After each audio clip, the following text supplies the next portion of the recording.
All right. Good afternoon. Welcome. Assalamu alaikum. And we are here today for our first live broadcast of Google Hangouts. I'm Mr. Robert, and we're just waiting on our guests today. I'll be joined by Mr. Morford, teacher at Al Hire, just north of Al Ain, UAE. And Mr. Morford and myself are grade 6 math teachers. I'm here for the Abu Dhabi Education Council. And we're giving this a test run to see how it works. Our main goals with this and objectives are to increase student engagement, and we've really noticed a big already. And just a matter of weeks ago, we've had many students accessing the content online, and we was pleasantly pleased with the numbers that we're getting to online home. And we have less when they already got the home we have activities that implement what they learned, and rather than teaching them in school and doing homework at home where no one is available to assist them, themselves at home. And then in school, we're more or less facilitating the learning process and applying those skills to the different objectives and strands that we have here in Abu Dhabi. My experience with flipping the classroom has been a really great one. I did it for the first time in 2012 in the United States, and I had really good feedback from parents, and the students really enjoyed it. I told them they never had any homework, so who wouldn't like that? And you know, it's not homework. It's a way to switch the mode of learning, and I feel that it puts all the pressure on the student, and it puts them at the center of instruction rather than teacher-centered, traditional, you know, old-fashioned learning. So it's an exciting thing. I'm really excited for this opportunity here to not only engage the students at home and more or less extend their learning day. It doesn't stop at the end of the school day anymore, but also to increase their 21st century skills. You know, I think many students have Skyped, many students have Facebook or Twitter or Instagram, but not too many of them have had an opportunity to do a video chat, a real live video chat that's broadcasted across YouTube, and this is an exciting time for us. So that would be our two main goals, really, is to push this curriculum through extending the school day, and then with that, not only are they getting into the curriculum, they are also you know, having a much better chance and having fun with learning some of these 21st century skills. So it's really exciting, and I hope you can enjoy this as well. And I guess what I'll do at this point is just show you a couple of the technologies that we can use here in a Google Hangout. For instance, what I'll tell you about Google Hangouts is it's the same as Skype, except the number of participants in a given conversation increases from 1 to 1, where we have 2 people, to 10 to 15 individuals that can join a conversation. And so you have much more dialogue and a whole lot more chances for individuals to participate outside of the traditional teacher-led classroom. So that's one of the major pluses of Google Plus Hangouts here.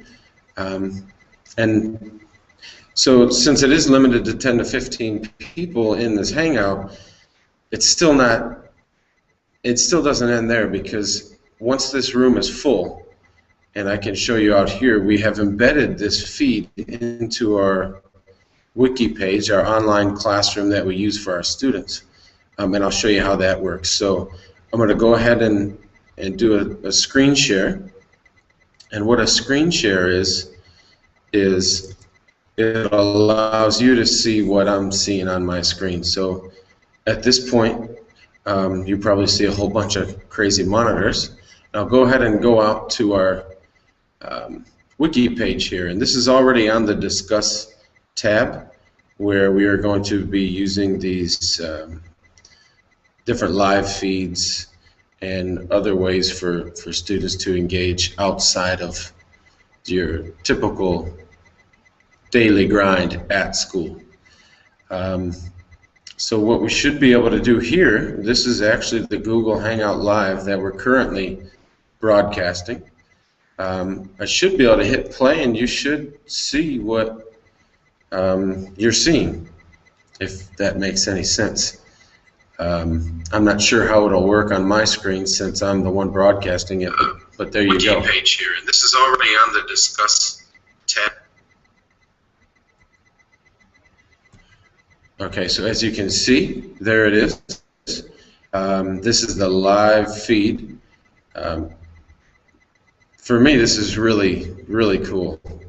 I love instructional technologies and learning about the next biggest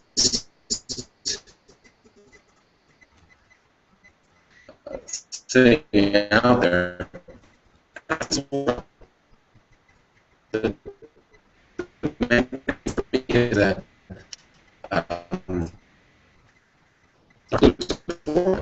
this makes short, and many times students suddenly might not hear it. They might be a little bit nervous as to asking questions in front of students in school, in front of their teachers or their peers, and it might just be a little bit embarrassing.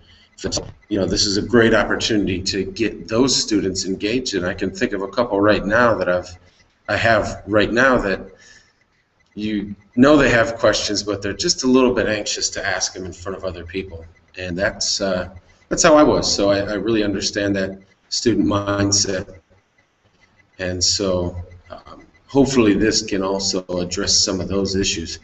And what you're seeing now is that there's a delay between this live broadcast that you're hearing and then the actual live feed on our wiki page, but it's fully up and operational now. So that's just an amazing technology. So we have 10 to 15 individuals, parents, students, administrators, anybody is welcome. Today's purpose was to help students with their WORDLE assignment, which you can see right here was given on the 16th of January, and I can show you that in a moment. So the 15 people, the first 15, actually permit 10. And this is a lot of 15. Additional participants. So basically what happened is they could watch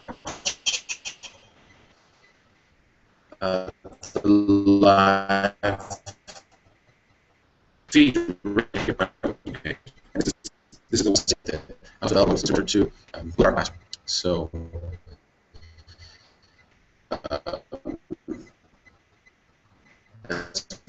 what we have on here. I'll go ahead and hit pause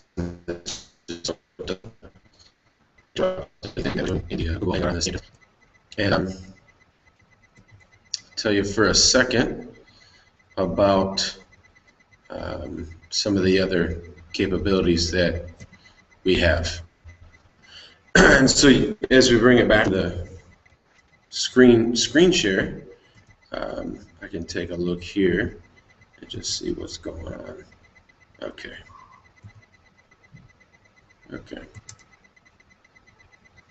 All right, so then once the 15 are full, there is no max to people who simply view it live from YouTube or from this wiki page here. But I guess what I'll do is give you a brief rundown of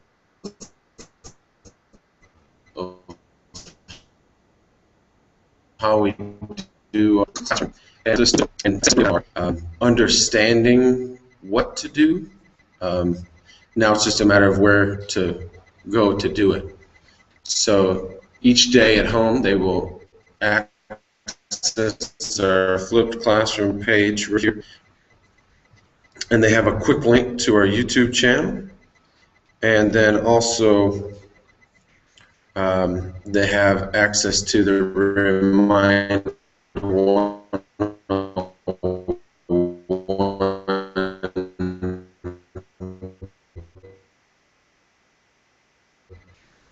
notes that I have sent.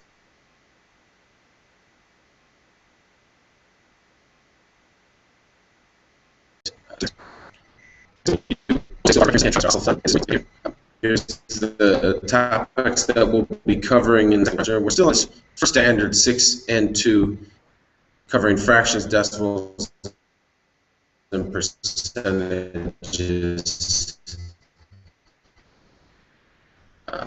And we'll get into independent later on in the next months. But basically what the students do is January 8th at home, they will do these activities. And on January 8th, we simply had them play a couple games,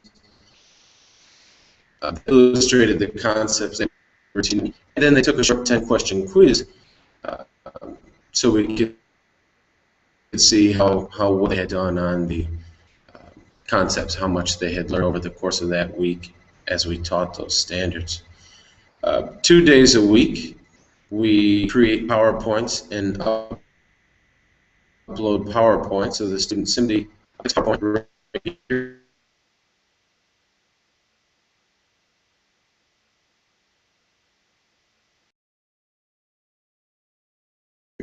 And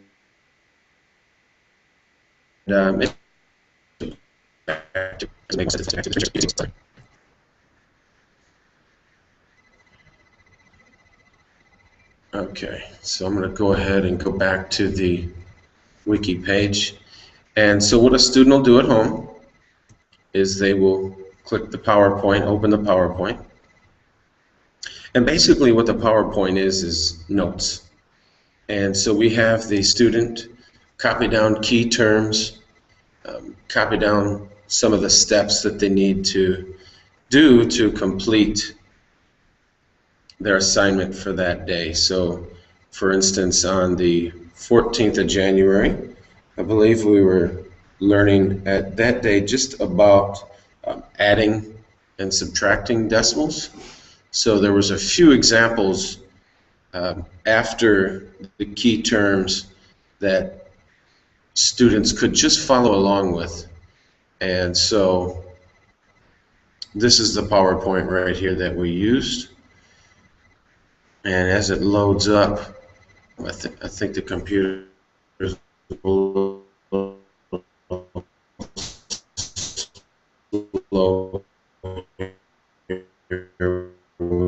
the left. Some of the important terms we carry on through additional lines like column. And as those of you know, learning a foreign language, it's really difficult. So, you know, repetition is important, seeing these words are important, but for me, I believe that the best way to learn a foreign language is writing. And I believe this because when a student is writing, they're at the same time reading and also trying to sound out these vowel sounds and consonants in their head to put these words together and to get a flow of the language. So what we really do is encourage students to write. Not overkill. I don't want to put more than 10 or 15 minutes involved in that a day at home, but it's a really good way, for students to accelerate the learning process. So that's the main thing here, and there's a couple problems at the end usually that they will have to just to really self-assess how they've done so far on that. What we do also that incorporates some of these 21st century skills, you'll see here, the PowerPoint, we record a screener and then upload that to our YouTube channel. And I'll press play on the audio and let you hear it just for a second. But here it goes. Hurry, hurry! Get your pencils and your paper. Because today we're going to learn about adding and subtracting decimals. All right, boys, buckle up because we're going to the dunes. Some key terms we need to know. First off, some words that mean add or addition. Combine. Together. Plus. Total. Sum. Okay, so you get the idea there, but it's a really good way to help those students hear, write, sound out all these key terms, these math terms that we use to help build up their English listening, speaking, and writing skills. Something that I haven't mentioned thus far also with the flipped classroom is all these materials are available 24 hours a day, 7 days a week. So if you've got any students who are absent or students who want to review any of these concepts again, they can easily, at home, just go to the wiki page and access what they missed. So it's having a teacher available 24 hours a day, and many of you might be familiar with Khan Academy, where all the science and maths online materials are available. I highly recommend that site, and the individual who created Khan Academy has done a really great job at organizing all these materials into a central location. And so on a small scale, that's what we're doing here with the Alain page, and we're hoping it helps out students. And like I said, we're getting a lot more individuals that are working at home that are just taking that extra 15 minutes and studying, because learning a foreign language is one of the most mentally draining activities that you can do, especially if you look at language outside of the Romance languages. Like, for instance, learning Spanish, French, and Italian, they have a lot of similarities. So going in between those languages, learning an additional language, if you come from first language Spanish, it's a lot easier to learn Italian than it would be to learn Chinese or Arabic. And the first language of all of our students here in the UAE is Arabic. And so they're learning a language that has very little similarities with English. I've found some words as we go. Camisa in Spanish means shirt. In Arabic, it's khamisa, so it's very similar.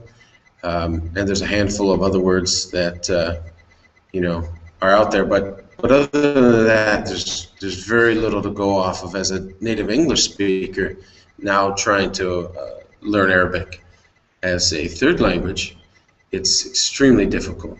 And there's just the baseline of learning the language, the characters, the written language has no resemblance of English, and when you first see it, you feel it's this insurmountable task to learn Arabic when you have nothing to go from.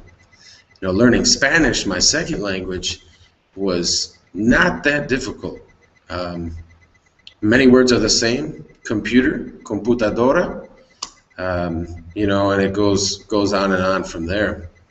And the alphabet's the same. So there's nothing that really should stop anyone from learning an additional language if you're in that same language family. So that's one of the major benefits of the flipped classroom here, is just being able to really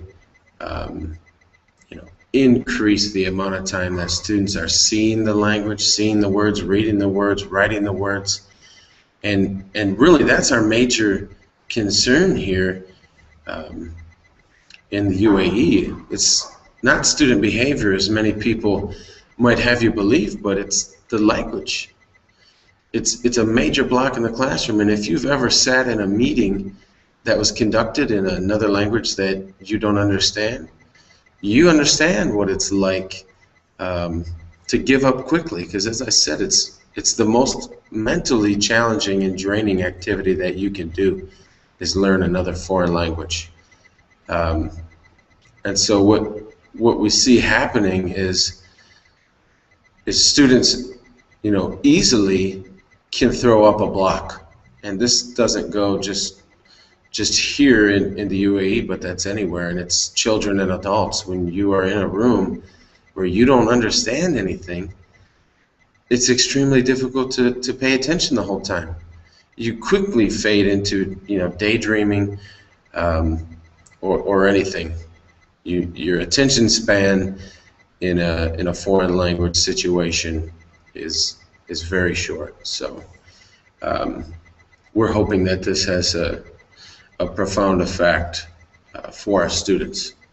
We will see, but we're going to go with it. It's early here in the school year still. We just started the second trimester, and this is our longest trimester, so we'll be able to hopefully continuously increase our numbers, and thus far we're at about 20% of our students who are going home on a daily basis, and we've set up a number of reward systems to give those students some credit for the additional work that they're putting in outside of school hours. And I think that's going to be a great way to increase the engagement of the students who haven't yet participated. Because you know how students are when you're able to give them something for what they do, they're ready to please. They do want to make their teacher happy. They do want to make their parents happy, and you have to provide that positive reinforcement. In many cases, that's what works best. So we're doing that right now. After about 2 weeks here, in addition to already having 20%, which I do feel is a really good number, because when I flipped the classroom in the US, where 99% of my students were English first language learners, I had more percent that were doing that, but shockingly, this 20% isn't that far behind. So initially, it is a process to get students to understand that it's a daily activity at home, to understand where they go to get all this information, to get in the habit and the practice of doing it. In my experience, is a 2 to 3 week process to get everyone on the same page where they understand what to do and where to go. It then is an additional time frame to attempt to engage the most amount of students as you can. So that's where we are right now. We're about 1 to 2 weeks deep, and it's looking good. It's looking promising. Students are really interested in it, and let's see where we can take it. If you have any questions, please feel free to in the comments to get back to teaching about flipping classroom or some of these